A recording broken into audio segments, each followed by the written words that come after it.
Oke, selamat datang dan kembali lagi di channel Keponi. Dan kali ini kita akan membahas tentang komponen-komponen penyusun sebuah komputer.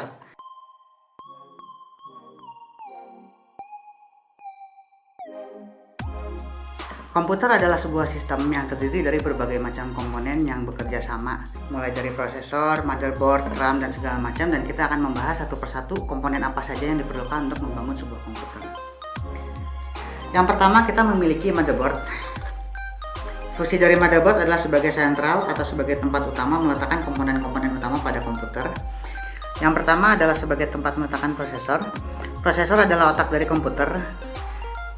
Prosesor ini berfungsi sebagai otak dari sebuah komputer. Dia akan mengendalikan semua proses perhitungan yang dilakukan oleh komputer. Pada prosesor modern, biasanya dalam satu chip bisa terdiri dari beberapa core. Beberapa core itu adalah beberapa prosesor yang berjalan pada waktu bersamaan. Contohnya, saya punya prosesor yang lebih modern. Jadi kalau ini Pentium 3 yang cukup jadul, produksi tahun 2001. Ini adalah prosesor AMD FX yang cukup baru, keluaran tahun 2011. Jadi karena chip FX ini dia memiliki 8 core. Artinya 8 tugas bisa dilakukan secara bersamaan. Sedangkan pada Pentium 3 ini dia hanya bisa menjalankan satu tugas dalam waktu yang bersamaan dengan speed yang jauh lebih rendah. Lalu yang kedua adalah soket untuk RAM. RAM itu kepanjangannya Random Access Memory, artinya tempat penyimpanan sementara data yang dibutuhkan oleh prosesor.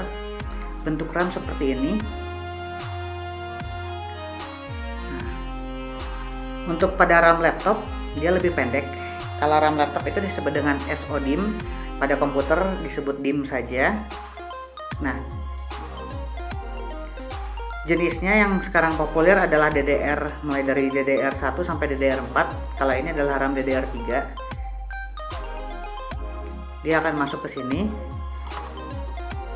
Nah, dia akan mengunci, cukup ditekan saja. Nah,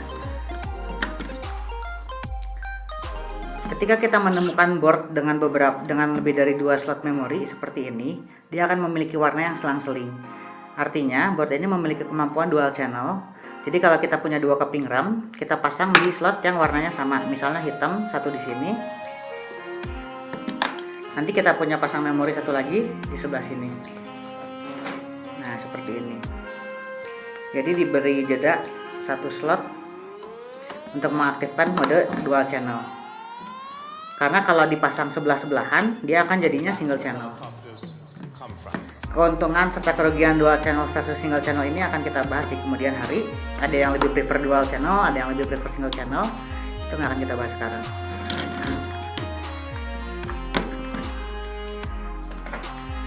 Lalu yang ketiga adalah power supply. Konektornya yang ini konektor power supply PSU.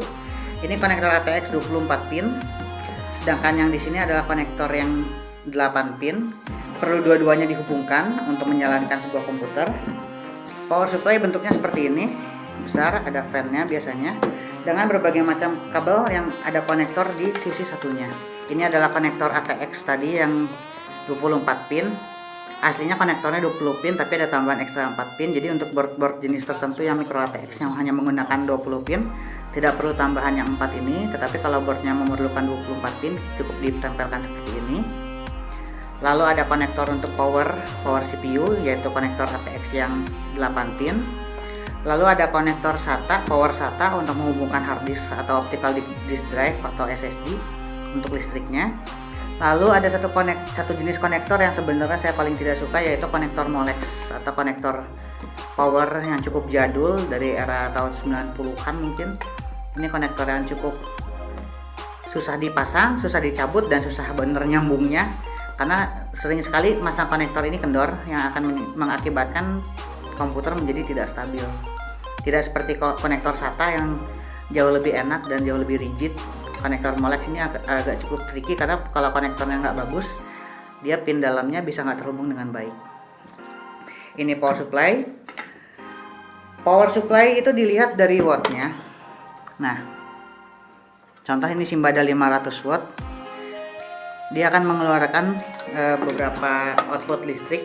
Yang utama adalah pada kabel yang berwarna kuning. Nah, kalau kita lihat di konektor ini Molex nih, Yang kuning itu adalah plus 12 volt, sedangkan yang merah adalah plus 5 volt. Kalau yang hitam 2 adalah ground. Kalau pada konektor ATX-nya, dia ada berbagai macam pin, ada yang plus 3 volt dan lain-lain. Ini digunakan sesuai keperluan motherboard. Setelah itu kita bertemu dengan slot PCI Express yang digunakan untuk memasang graphic card. Ini adalah contoh graphic card, VGA card. VGA card atau graphic card fungsinya untuk menerjemahkan dari data menjadi gambar yang terhubung dengan monitor. Kalau untuk zaman sekarang menggunakan konektor PCI Express seperti ini. Kalau zaman dulu ada slot AGP namanya Accelerated Graphic Port. Ada juga yang masih PCI biasa untuk slot-slot yang zaman dulu, tapi untuk sekarang kebanyakan menggunakan slot PCI Express dengan berbagai macam output. Yang pertama ada HDMI untuk bisa dihubungkan langsung ke TV atau bisa dihubungkan ke monitor yang support HDMI. Ada DSAP atau digital atau DVI nama lainnya. Ada juga VGA konektor standar yang biasa ditemui di monitor-monitor. Lalu berikutnya ada heatsink fan atau HSF. HSF atau heatsink fan itu adalah gabungan dari heatsink dengan fan. Heatsink ini untuk menyebarkan panas, jadi panas dari prosesor yang di bawah akan disebarkan ke udara sehingga prosesornya dingin. Dia ada kayak pipanya, ini adalah heat pipe namanya, untuk mengefisiensikan pendinginan sehingga panas yang di bawah itu lebih cepat tersebar ke atas. Lalu ada fan-nya yang putarannya kecepatannya diatur oleh motherboard melalui konektor 4 kabel ini yang akan masuk ke konektor CPU fan. Berikutnya di belakang kita ada konektor-konektor standar seperti USB. Terus ada LAN, ada USB, ada LAN, ada untuk audio dan sebagainya. Lalu kita lanjut ke media penyimpanan. Media penyimpanan ada beberapa jenis. Yang pertama yang pasti selalu ada adalah hard disk. Dia adalah media penyimpanan berbasis elektromagnetik. Tonton juga video mengenai hard disk di channel Keponi ini untuk mengetahui lebih lanjut tentang hard disk. Lalu ada optical disk drive atau mungkin kita lebih kenal dengan nama DVD writer, DVD-ROM, CD-ROM. Dia menggunakan konektor SATA yang terhubung dengan motherboard di sebelah sini. Ini SATA portnya. Lalu kita ada yang lebih modern adalah SSD atau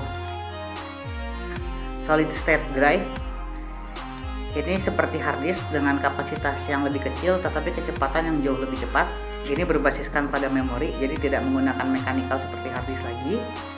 Dia memiliki banyak keuntungan dibandingkan hard disk walaupun harganya yang lebih mahal. Untuk lebih detailnya bisa dilihat di website Keponi. Kita ada review mengenai kenapa SSD lebih bagus daripada hard disk. Lalu kita punya perkabelan. Ini ada kabel SATA dan segala macam. Ini untuk sebagai penghubung. Basically untuk sebuah komputer bisa hidup diperlukan komponen-komponen itu saja. Hard disk, prosesor, RAM. Hard disk sebenarnya opsional sih, tanpa hard disk komputer juga bisa nyala. Dia memerlukan prosesor, memerlukan RAM, memerlukan power. Kalau udah ada VGA on boardnya berarti tidak memerlukan VGA tambahan atau grafika tambahan, tapi karena board ini nggak ada dia memerlukan grafika tambahan. Oke, kurang lebih seperti itulah komponen-komponen penyusun sebuah komputer. Untuk komponen-komponen tambahan lainnya seperti misalnya kita mau menambahkan firewire card atau menambahkan komponen-komponen pendukung lainnya itu opsional. Karena dengan basic komputer seperti motherboard, prosesor, power supply, RAM, VGA itu sudah cukup untuk menjadi sebuah komputer. Jadi komponen-komponen lainnya itu adalah sebagai tambahan-tambahan. Gitu.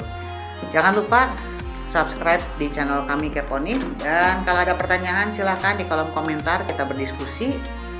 Tapi bantu share, subscribe, jangan lupa komen juga. Terima kasih sudah menonton, sampai jumpa di video Keponi yang berikutnya.